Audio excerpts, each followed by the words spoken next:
ದಾಸರಳ್ಳಿ ವಿಧಾನಸಭಾ ಕ್ಷೇತ್ರದ ಶೆಟ್ಟಳ್ಳಿ ವಾರ್ಡ್ನ ಚಿಕ್ಕಸಂದ್ರದ ಕಾಂಗ್ರೆಸ್ ಮುಖಂಡರು, ಯುವ ನಾಯಕರು, ಸಮಾಜ ಸೇವಕರು, ಎಟಿಆರ್ ಗ್ರೂಪ್ ಮಾಲೀಕರೂ ಆದ ಶ್ರೀ ಎಟಿ ರಮೇಶ್ ರವರ ಹುಟ್ಟುಹಬ್ಬವನ್ನು ತಮ್ಮ ನಿವಾಸದಲ್ಲಿ ಸರಳವಾಗಿ ಆಚರಿಸಿಕೊಂಡರು. ಇದೇ ಸಂದರ್ಭದಲ್ಲಿ ಕುಟುಂಬಸ್ಥರು, ಮಹಿಳಾ ಕಾರ್ಯಕರ್ತರು, ಕಾಂಗ್ರೆಸ್ ಮುಖಂಡರು, ಸ್ನೇಹಿತರು, ಅಭಿಮಾನಿ ಬಳಗದವರು ಶುಭ ಹಾರೈಸಿದರು ಮತ್ತು ಮುಂಬರುವ ಚುನಾವಣೆ ಬಗ್ಗೆ ಚರ್ಚಿಸಿದರು. ಸ್ನೇಹ ಮಿಲನ ಕಾರ್ಯಕ್ರಮ ಆಯೋಜಿಸಿದರು. ಅತಿಥಿಗಳಿಗೆ ಔತಣಕೂಟವನ್ನು ಏರ್ಪಡಿಸಿದರು. ಮೊದಲನೇದಾಗಿ ಆತ್ಮೀಯ ರಮೇಶ್ ಅವರಿಗೆ ಹುಟ್ಟುಹಬ್ಬದ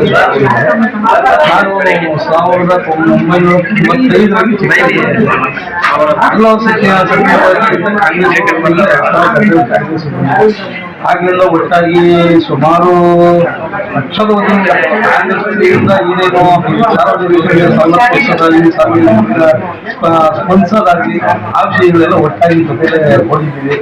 ಈಗ ಕೆ ಸಿ ಯಶವಂತರವರ ಎಲೆಕ್ಷನ್ ಇರ್ಬೋದು, ಆಮೇಲೆ B S Shankar Saheb election ಇರ್ಬೋದು, ಆರ್ಕಿಶನ್ ಎಲೆಕ್ಷನ್ ಇರ್ಬೋದು. ಅದರಲ್ಲಿ ವಿಶೇಷವಾಗಿ ಕೋವಿಡ್ ಕೆಲಸ ಮಾಡುವಂಥದ್ದು ವಿಶೇಷ. ಆಗ ಫುಡ್ ಕಿಟ್ ಕೊಡುವಂಥದ್ದು ಇರ್ಬೋದು, ಆಮೇಲೆ ಹಾಲು ಕೊಡುವಂಥದ್ದು ಇರ್ಬೋದು, ಆಮೇಲೆ ಆಸ್ಪತ್ರೆಗಳಿಗೆ ಕರ್ಕೊಂಡು ಹೋಗುವಂಥದ್ದು, ಇಂಥ ವಿಶೇಷಗಳಲ್ಲಿ ಒಟ್ಟಾಗಿ ಜೊತೆಯಲ್ಲಿ ಕೆಲಸ ಮಾಡಿದ್ದೀವಿ. ಆದಷ್ಟು ಸಾರ್ವಜನಿಕರಿಗೆ ನಮ್ಮ ಕಡೆಯಿಂದ ಕಾಂಗ್ರೆಸ್ ಪಕ್ಷದಿಂದ ಏನೇನು ಸಹಾಯ ಮಾಡಲು ಸಾಧ್ಯ ಇತ್ತೋ ಅಷ್ಟನ್ನು ನಾವು ಸಹಾಯ ಮಾಡ್ಕೊಂಡು ಬಂದಿದ್ದೀವಿ. ಇಲ್ಲಿವರೆಗೂ ಬಂದಿದ್ದಾರೆ, ವಿಷ್ಣುಮೂರ್ತಿಯವರು ಇದ್ದಾರೆ.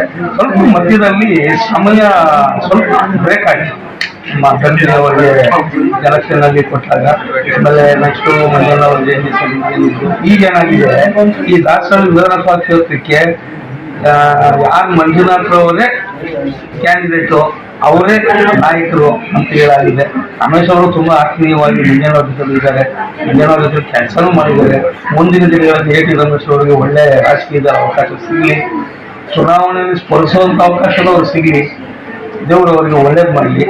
ಇನ್ನೂ ಸಮಾಜ ಸೇವೆ, ಜನಸೇವೆ ಮಾಡುವಷ್ಟು ಶಕ್ತಿನ ಆ ದೇವರು ಎಟಿ ರಮೇಶ್ ಅವರು ಕೊಡಲಿ ಅಂತ ಈ ಸಂದರ್ಭದಲ್ಲಿ ನಾನೆಲ್ಲ ಆತ್ಮೀಯ ಸ್ನೇಹಿತರ ಪರವಾಗಿ ಅವರಿಗೆ ದೇವರಲ್ಲಿ ಪ್ರಾರ್ಥನೆ. ರಮೇಶ್ ಅವರಿಗೆ ಹುಟ್ಟುಹಬ್ಬದ ಶುಭಾಶಯಗಳು ಅಂತ ಹೇಳ್ತಾ, ಅವರು ರಾಜಕೀಯದಲ್ಲಿ ಇನ್ನೂ ಮುಂದೆ ಯಶಸ್ವಿಯಾಗಿ ತೊಡಗಿಸ್ಕೊಳ್ಬೇಕು ಅಂತ ನಾನು ಹಾರೈಸ್ತೇನೆ. ರಿಟರ್ನ್ ಆಗಿ ನಾನು ಅವರಿಗೆ ಹೃದಯಪೂರ್ವಕ ಅಭಿನಂದನೆ ಸಲ್ಲಿಸ್ತೀನಿ. ಸಾಧ್ಯವಾದಷ್ಟು ನಾನು ಅವ್ರ ಜೊತೆ ಕೆಲಸ ಕಾರ್ಯ ಮಾಡ್ಕೊಳ್ತೀನಿ ಅಂತ ಮೇಡಮ್. ಇವತ್ತು ನಮ್ಮ ನಾಯಕರು ಪಿ ಎನ್ ಕೃಷ್ಣಮೂರ್ತಿ ಅವ್ರು ಬರಬೇಕಿತ್ತು, ತಡ ಫ್ಯಾಮಿಲಿ ಜೊತೆ ಇರೋದ್ರಿಂದ ಸ್ವಲ್ಪ ಲೇಟಾಗಿ ಬರ್ತಾ ಇದ್ದಾರೆ. ಹಾಗಾಗಿ ಇವತ್ತು ಎಲ್ಲಿ ಬಂದಿರ್ತಕ್ಕಂಥ ಎಲ್ಲ ನನ್ನ ಸ್ನೇಹಿತರು, ಅಕ್ಕ ತಂಗಿಯರು, ಎಲ್ಲ ನಮ್ಮ ಕಾರ್ಯಕರ್ತರು, ನಮ್ಮ ನಾಯಕರು, ಲೀಡರ್ಗಳು ಎಲ್ಲರಿಗೂ ಇಲ್ಲಿ ಏನಪ್ಪಾ ಅಂದ್ರೆ, ಒಂದು ಮುಂದೆ ಬರ್ತಕ್ಕಂಥ ಚುನಾವಣೆಗೆ ಒಂದು ಸ್ನೇಹ ಮಿಲನ, ಇಲ್ಲೊಂದು ಕಾರ್ಯಕರ್ತರ ಸೇರ್ಪಡೆ ಜಾಗ ಅಂತೇಳಿ ಆ ಒಂದು ತೀರ್ಮಾನ ತಗೊಂಡು ಇವತ್ತು ಹುಟ್ಟಿದಬ್ಬದ ಜೊತೆ ಇದನ್ನು ಸಹ ಮಾಡೋಣ, ಇದ್ರ ಬಗ್ಗೆ ಚರ್ಚೆ ಮಾಡೋಣ ನಮ್ಮ ಹಿರಿಯ ನಾಯಕರ ಜೊತೆ ಅಂತೇಳಿ ಈ ಒಂದು ಕಾರ್ಯಕ್ರಮ ಇಟ್ಕೊಂಡು, ಈ ಕಾರ್ಯಕ್ರಮದಲ್ಲಿ ಎಲ್ಲ ಬಂದಿರ್ತಕ್ಕಂಥ ಎಲ್ಲ ಸ್ನೇಹಿತರಿಗೂ, ಕಾರ್ಯಕರ್ತರಿಗೂ, ಎಲ್ಲ ನಮ್ಮ ಲೀಡರ್ಗಳು ತುಂಬ ಹೃದಯ ಧನ್ಯವಾದ ಹೇಳ್ತಾ, ಹಾಗೂ ಈಗೇನು ಹುಟ್ಟುಹಬ್ಬ ಮಾಡ್ಕೊತಾ ಇದ್ದೀವಿ, ಅದು ಎಲ್ಲರಿಗೂ ಆಹಾರದ್ದು ವ್ಯವಸ್ಥೆ ಮಾಡಿದ್ದೀವಿ. ಹಾಗಾಗಿ ಇವತ್ತು ಹುಟ್ಟುಹಬ್ಬನ ಮಾತಿನ ಮೇರೆಗೆ ನಾವು ಮುಂದುವರಿತೀವಿ. ಶೆಟ್ಟಳ್ಳಿ ವಾರ್ಡಿಗೆ ಮೇಡಮ್ ನೋಡಿ, ನಾನು ಬಂದಾಗ 1997-93 ಬಂದೆ. 2005 ನಾನು ಚುನಾವಣೆ ಪ್ರಚಾರ ಪ್ರಾರಂಭಗೊಂಡೆ. ಕೆ ಸಿ ಯಶವಂತರವರ ಚುನಾವಣೆಯಲ್ಲಿ ಪ್ರಬಲವಾಗಿ ನಾನು ಒಬ್ಬ ನಿಷ್ಠಾವಂತ ಕಾರ್ಯಕರ್ತನಾಗಿ ಕೆಲಸ ಮಾಡಿದ್ದೀನಿ. ಅದಾದ ನಂತರ 2013 ಬಿ ಆರ್ ಶಂಕರ್, 2013 ಚುನಾವಣೆ ಬಿ ಆರ್ ಶಂಕರ್ ಅವರಿದ್ದರು. ಅವ್ರಿಗೂ ಸಹ ನಾನು ಅಪಾರವಾದ ನನ್ನ ಯೂತ್ ಬಳಗನ ಕರ್ಕೊಂಡು ಚುನಾವಣೆ ಮಾಡಿದ್ದೀನಿ. ಅದಾದ ನಂತರ ಕೆ ನಾಗಭೂಷಣ್ ಅವರು 2015 ಹಾಸ್ಪಿಟಲ್ ಎಲೆಕ್ಷನ್ ನಿಂತರು. ಅಲ್ಲೂ ಸಹ ನನ್ನ ಶ್ರಮ ವಹಿಸಿ ಒಂದು 300 ಮತದಿಂದ ಅದನ್ನ ಜಯಗೊಳಿಸೋಕ್ಕೆ ನಂದು ಸಹ ತುಂಬಾ ಪಾತ್ರ ಇದೆ ಅಂತ ಹೇಳಿದ್ರೆ ತಪ್ಪಾಗಲಿಕ್ಕಿಲ್ಲ. ಅದಾದ ನಂತರ 2018 ನಮ್ಮ ನಾಯಕರಾದ ಪಿ ಎನ್ ಕೃಷ್ಣಮೂರ್ತಿ ಅಣ್ಣವರು ನಿಂತಿದ್ರು. ಅದರಲ್ಲೂ ನಮ್ಮ ಶ್ರಮ ಪಟ್ಟಿದ್ವಿ. ಭಗವಂತನ ದಯ ಏನು ಸಾಧಾರಣ ಓಟಿಂದ ಸ್ವಲ್ಪ ಇದಾಯಿತು. ಅದಾದ್ಮೇಲೆ ನೆಕ್ಸ್ಟ್ 2023 ಚುನಾವಣೆ ಆಯಿತು. ಅದರಲ್ಲೂ ಮಾಡ್ದ ನಮ್ಮ ನಾಯಕರಿಗೆ ಟಿಕೆಟ್ ತಪ್ಪದಿಂದ ಏನು ಮಾಡೋಕ್ಕಾಗಲ್ಲ.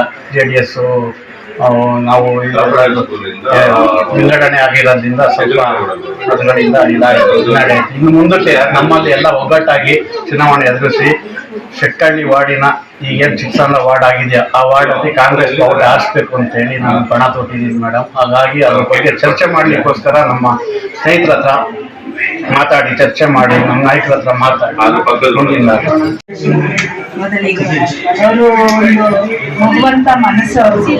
ಯಾವುದೇ ನಮ್ಮ ಚಿಕ್ಕಸಂದ್ರ ವಾರ್ಡಲ್ಲಿ ಏನೇ ಇದಾದ್ರೂ ಅನ್ನೋ ಒಂದು ಭರವಸೆಯಲ್ಲಿ ಕೊಡ್ತಾರೆ. ಹೆಣ್ಮಕ್ಳನ್ನ ತನ್ನ ಅಕ್ಕ ತಂಗಿಯರ ತರ ನೋಡ್ತಾರೆ. ಆಮೇಲೆ ಹೆಣ್ಮಕ್ಳಿಗೆ ಏನೇ ಪ್ರಾಬ್ಲಮ್ ಆಯ್ತು ಅಂತಂದ್ರೆ ನಾವಿದ್ದೀವಿ ಅನ್ನೋ ಒಂದು ಧೈರ್ಯ, ಕಾನ್ಫಿಡೆನ್ಸ್ ಅವರು ನಮ್ಗೆ ಕೊಡೋದೆ ನಮ್ಗೆ ಅವರು ಕೊಡುವಂತ ಕೊಡುಗೆ. ನಾವು ಅವ್ರಿಗೆ ಒಂದು ಪ್ರೀತಿ ವಿಶ್ವಾಸ ಕೊಡುವಂಥದ್ದೇ ನಾವು ಅವ್ರಿಗೆ ಕೊಡೋ. ಮಂಜಣ್ಣ ಸಹ JDS ಇಂದ ಕಾಂಗ್ರೆಸ್ಗೆ ಬಂದವ್ರೆ. ಈಗ ಎಲ್ಲ ಒಂದು ಅಧಿಕಾರ ಅವ್ರಿಗೆ ಕೊಟ್ಟಿರೋದ್ರಿಂದ ನಾವು ಮಂಜಣ್ಣ ಈ ಹಿಂದೆ ಏನು ಮಂಜಣ್ಣ ಕಾಂಗ್ರೆಸ್ ಪಕ್ಷದಲ್ಲಿದ್ದು ನಾವು ಅವರೊಟ್ಟಿಗೆ ಕೆಲಸ ಮಾಡಿದ್ದೀವಿ. ಮಂಜಣ್ಣವ್ರಿಗೂ ಕೂಡ ಅಭಿನಂದನೆ ಸಲ್ಲಿಸ್ತೀವಿ. ಅವ್ರ ನಾಯಕತ್ವನ ನಾವು ಕೆಲಸ ಮಾಡ್ತೀವಿ. ಮುಂದಿನ ದಿನಗಳಲ್ಲಿ ಅವರು ಏನು ಮಾರ್ಗದರ್ಶನ ತೋರಿಸ್ತಾರೋ ನಮಗೆ ಟಿಕೆಟ್ ಕೊಡ್ತಾರೆ ಅಂತ ಭಾವಿಸಿದ್ದೀವಿ. ನೋಡೋಣ, ಅವ್ರ ಮಾರ್ಗದರ್ಶನದಲ್ಲಿ ಕೆಲಸನೂ ಕೂಡ ನಾವು ಮಾಡ್ತೀವಿ. ಈ ಹಿಂದೆ ಎಲ್ಲ ಕೆಲಸ ಮಾಡಿದ್ದಾರೆ. ಇವತ್ತು ಸಹ ಅವ್ರು MLA ಆಗಿದ್ದಾಗ ನಾವು ಕಾಂಗ್ರೆಸ್ನವ್ರು ಹೋದ್ರೂ ಇಲ್ಲ ಅಂದ ಕೆಲಸಗಳು ಮಾಡ್ಕೊಟ್ಟವ್ರೆ. ನಾನು ಅವ್ರಿಗೂ ಸಹ ಅಭಿನಂದನೆ ಸಲ್ಲಿಸ್ತೀನಿ.